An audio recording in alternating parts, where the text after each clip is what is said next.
A pleasant morning to members of the media and to our viewing public live on Facebook. Welcome to the weekly Trinidad and Tobago Police Service Media Brief. My name is Michael Jackman, Assistant Superintendent of Police Acting, presently attached to the Corporate Communications Unit of the Trinidad and Tobago Police Service. Today I have with me personnel from the fraud squad of the TTPS.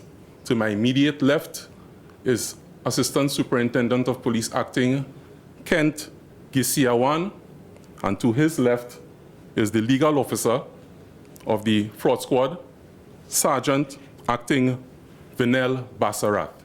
The topic today is fraud awareness. I will now hand you over to ASP Ghisyawan. Good morning, all.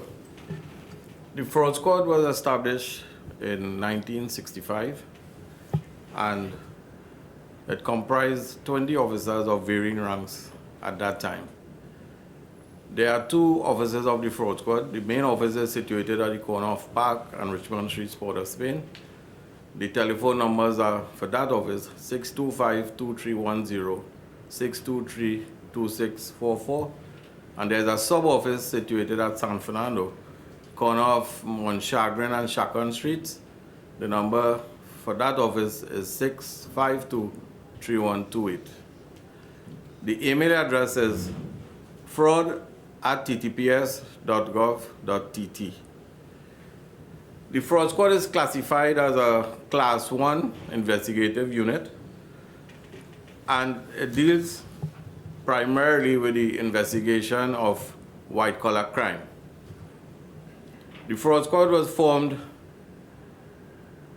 to cultivate and actively pursue offenses of white-collar crime, cyber crime, computer crime, and any other related offenses that is akin to fraud. The fraud squad intention is to be primarily the main investigative unit in Trinidad and Tobago Police Service, and it is mandated to investigate white-collar crimes across Trinidad and Tobago. However, there are only two offices which are located in Trinidad. The objectives of the fraud squad is to investigate and, if appropriate, prosecute serious or complex fraud, and to do so in a fair and efficient manner. The implementation and development of systems and processes to provide accountability with respect to all investigations. To develop and strengthen constructive relationships with stakeholders, both domestically and internationally, and to build an effective workforce, treating staff fairly, with respect and with dignity. The fraud squad in the organizational chart of the TTPS falls under the purview of the ACP crime. There's a senior superintendent in charge, superintendent, and two assistant superintendents. Training. Over the period of time that the fraud squad has been in existence, the officers at the unit would have been exposed to training both locally and overseas.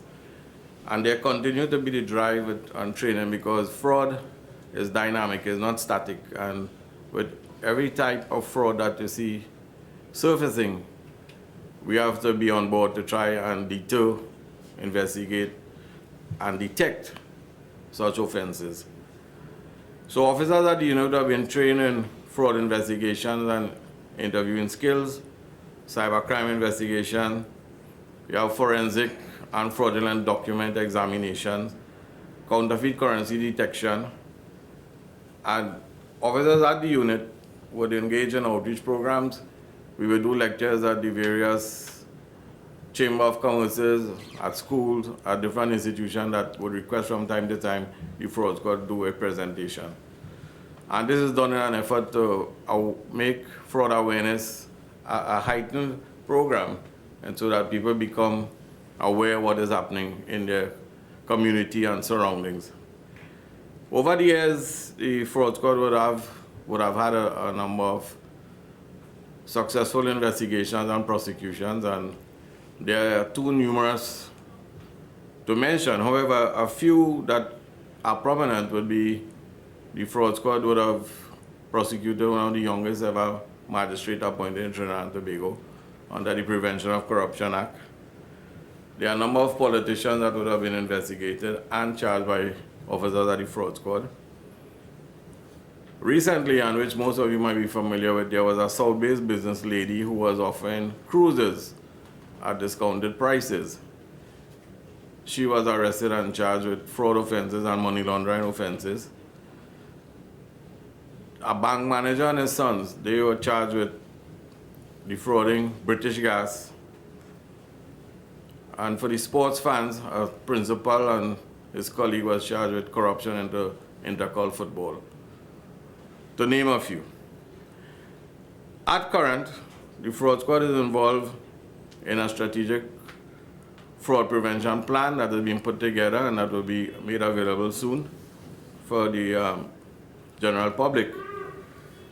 We are looking to professionalize the investigations at the unit in keeping with what is happening currently, and to increase detection and reduce the occurrences of fraud and fraud-related offenses. In attempting to achieve that, there will be improved networking with the financial institutions and other stakeholders. We're looking to build capacity at the organization so to keep abreast with what is happening with relative to fraud and fraud investigation. And one of the shortfalls that we had relative to laws that govern fraud, and with the evolving of fraud, we're working with the legislative arm to improve the laws with respect to computer fraud and cybercrime so that we could be able to capture some of these offenses that now our laws don't cater for.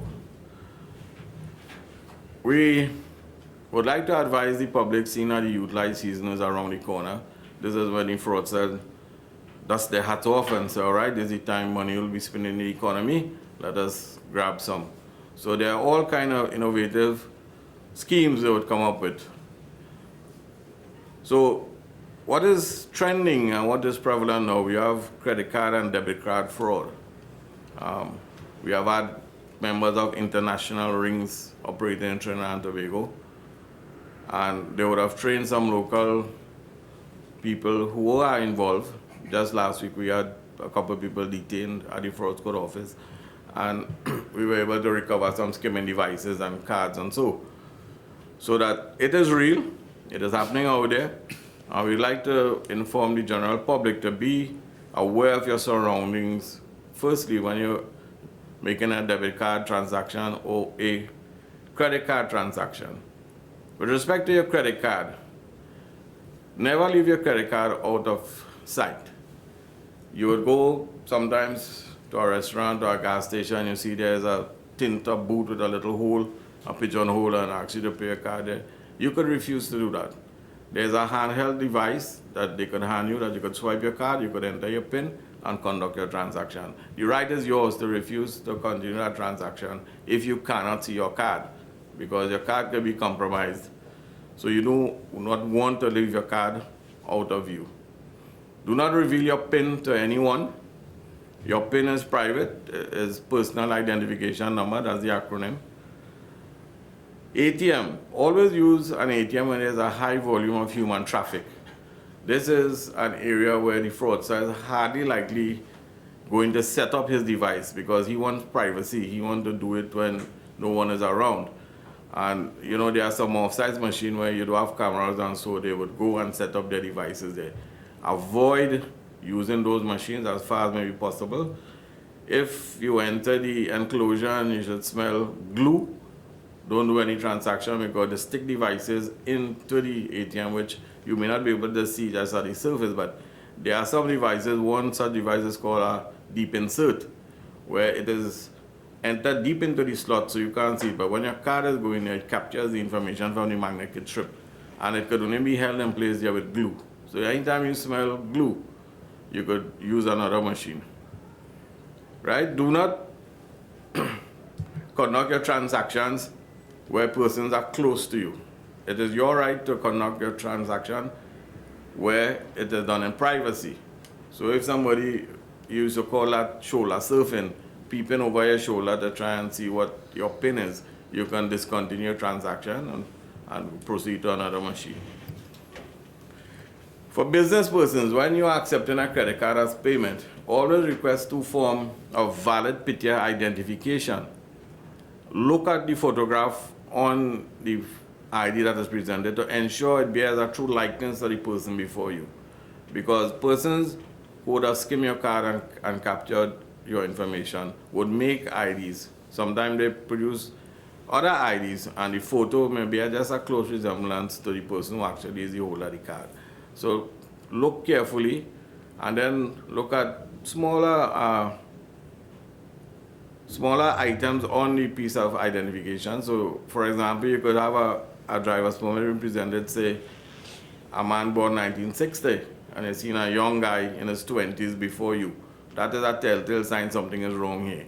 And do not proceed with your transaction. Contact the nearest police soon as you have any suspicion with respect to the card. We have manager's checks in circulation, fraudulent manager's checks. These checks are so good that sometimes the issuing institution would have difficulty to tell you the difference between a genuine check and a fraudulent check. So fraud squad investigators will go to the place that is actually making the checks, and they will identify the differences in the features that make this check fraudulent. So if it is so good that the businessman would accept it as a good and valid form of payment, what we advise is that do not part with your goods until you would have cleared the check with the bank. I know over the phone it may be difficult to get information from the bank because they do not know who is calling. You can deposit the check towards your account and advise the customer, return in 3 days for your goods.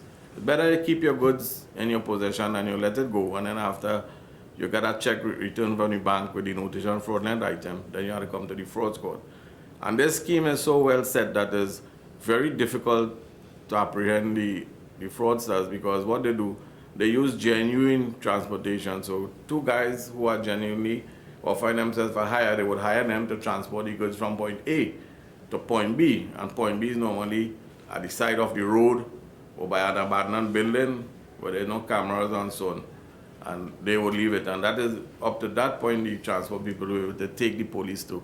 From that point, the fraudsters in control, so we don't know where it would have gone to. Look at the items that they're looking to order over the phone. Christmas is coming, alcohol will be number one on the list, and then alcohol is difficult to identify. So if you're into the business of selling anything, if there is some way you can place some form of identification on it, then you'll be able to identify your goods. Should we get it, should it come into the domain of law enforcement, somewhere along the line, we'll be able to trace it back. Dishonor checks. Dishonor checks is different to fraudulent checks. A dishonor check is a genuine check where the account holder does not have sufficient funds in his account, but he proceeds to engage in a transaction and issues this check. The dishonor check caters for that offense where the check is returned dishonored with the notation for insufficient funds or account closed. The penalty for that offense is 10 times the value of the check and 5 years imprisonment. But before you make a report to the police, there are some responsibilities on the person conducting such transaction. They must inform the person issuing the checks in writing. That is what the law deems to be a notice of protest that your check would have been dishonored. And then you have to wait 10 days. If the person doesn't make good the payment within 10 days, after that 10 days would have elapsed, then you can make a report to the fraud squad. If you are dissatisfied with the goods that has been supplied to you, you have 3 working days in which to return the goods to the person from whom you would have purchased it, and inform them that you will be stopping payment on the checks because you're dissatisfied with the quality of the goods. It is always advisable to accept checks from persons who you regularly do business with, or from persons that you are familiar with. On a one-off situation, you accept a check from someone, you run a risk because you do not know who that person is, and that check may bounce, and then there's difficulty in finding the person. Those are real instances that we're dealing with.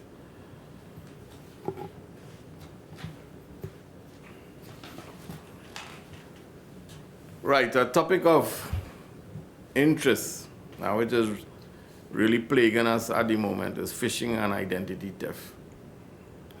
Phishing is where the fraudster would send a fake email purportedly issued by a genuine institution, and they ask you to click on that.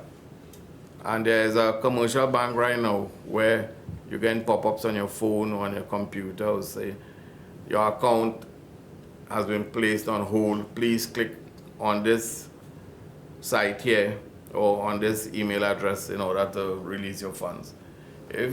First thing, I got a couple of those. I don't bank with that bank, so I know that's fake. You don't engage that at all. You just delete that. And furthermore, any financial institution placing any hold on your account or anything to do with your finances would call you and they would inform you. They wouldn't send an email that is available to everyone. So these are the fraudsters trying to get your personal information in order to steal your identity, and then they go on to withdraw your money. There are programs developed that when they get your information and they get your credit card number, your debit card number, that they could produce a PIN and then they could withdraw your money. So do not, any pop-ups or so come in, do not respond to it, do not click on it. The advertisements in the electronic and print media requesting personal information offering lucrative jobs abroad or businesses and so on, they ask you to send your resume, soft copy, but it contains all your personal information. This is an attempt to steal your identity as well. If you see an advertisement asking for, say, nurses, for example, some part of the world, see if you could communicate from another computer or from a different place directly and ensure that that advertisement is true. Because the fraudsters want to get your advertisement, they want to get your personal information, and eventually they would get into your account to get at your funds.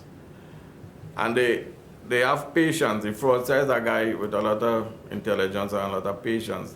They would start off small and they would tell you up front there is no fees attached, there are no monetary gains to be made by this or so. They're looking for persons of this caliber and they play you along, and as soon as they get you into the comfort zone, they're going to ask for money or they're going to withdraw from your account because they would have gathered sufficient information. Another area that is interesting and is making news regularly is land fraud. Persons are posing to be the owners of property and of land and selling it at remarkably low prices. And we like a good deal, so we go and engage without doing the necessary checks. So the advice from the fraud squad is please engage the services of a reputable attorney at law, because you want to have your search done in the proper manner to ensure that the persons who are presenting themselves to be the owner of the property or the land is in fact the genuine bona fide owner of the property or the land. You can also do your own checks. If there's a protocol of deeds that the person would have presented to you, you could go to the Registrar General office and ask if this deed is a genuine deed, firstly, and then if it is in the name of the person in whose name it is presented, and who is presenting themselves as that person. You could also go to the area where the land is located, and you could do your little background checks from persons who live in the area, who is the owner of the land or who was the owner of the land or the property, and do your own check. Cash transactions, always try to avoid walking with large sums of cash to do any purchase, because they could be playing you along the line, telling you we're only dealing with cash. So why are you only dealing with cash? Because you see the price you get in it that we only deal with cash. But that is part of the scam to lure you into a trap where they will rob you and take your cash and go. So always leave a paper trail, always do transactions, financial transactions with checks from the bank or any other device that they use to make payment by, credit card or so. But try to avoid the cash transaction because it makes you a target. Right? Vehicle transactions, people getting involved with foreign used car dealers. Now, in instance of foreign used car dealers, they would contact somebody abroad, some dealer abroad who would be shipping this vehicle to you. You can go and also contact that person and ask if they're dealing with X company or Y company here in Trinidad and Tobago. And most times they will respond to you by email. Before you wire your money, verify that it's a bona fide transaction. Ask for photos of your vehicles. Ask for engine number, chassis number. There are persons out there who are going around and telling persons, oh, they have a deal. Vehicles came and it's on the port and they cannot pay the price, so you'll get a vehicle for half the price that is really valued. Instances like that, you could go to the port, you could ask the Customs and Excise Division to view the vehicle. If there's any vehicle, because most times there are no vehicles. So and they take your money and they go. So you could go and verify that before you part with your money. And if there is a vehicle, because there are instances where the fraudster will show you a vehicle and say, yes, I am authorized to sell that vehicle. Verify who is the owner of that vehicle, who brought in that vehicle, and there will be bill of lading and other supporting document with respect to that vehicle that they can give you some information from. And as far as practicable, whether the supplier or the local dealer have that business relationship, you can also verify that by electronic means, by your computer. You can email them, find out, and also find out if the email address to what that is sent, giving you an account number, is their email address. Because what the fraudsters do, they change one letter in an account number, and instead of your money go to the correct supplier, it goes to the fraudster's account, and it's difficult to recover. Thank you. Thank you very much, Assistant Superintendent Ghisyawan of the Fraud Squad. You have been very informative. I'm sure members of the public are grateful for the information that you have given them. To deviate from the topic a bit, I need to make mention of a media release that was done on the 16th of October 2018. It was released by the Commissioner of Police, and the topic of that media release is COP commits to clearing FUL backlog. There has been some misunderstanding by certain persons, members of the public, possibly persons who have applied already, that they are of the opinion, based on the release, that they need to reapply, and that is not so. Just for clarity, any person who would have applied for a firearm user's license before 2015 are required to resubmit certain documents that they would have already produced. I'll state what those documents are. Firstly, a certificate of character that can be applied for at any police station. Second, a psychological evaluation. Third, proof of change of address, if you have changed your address during that period.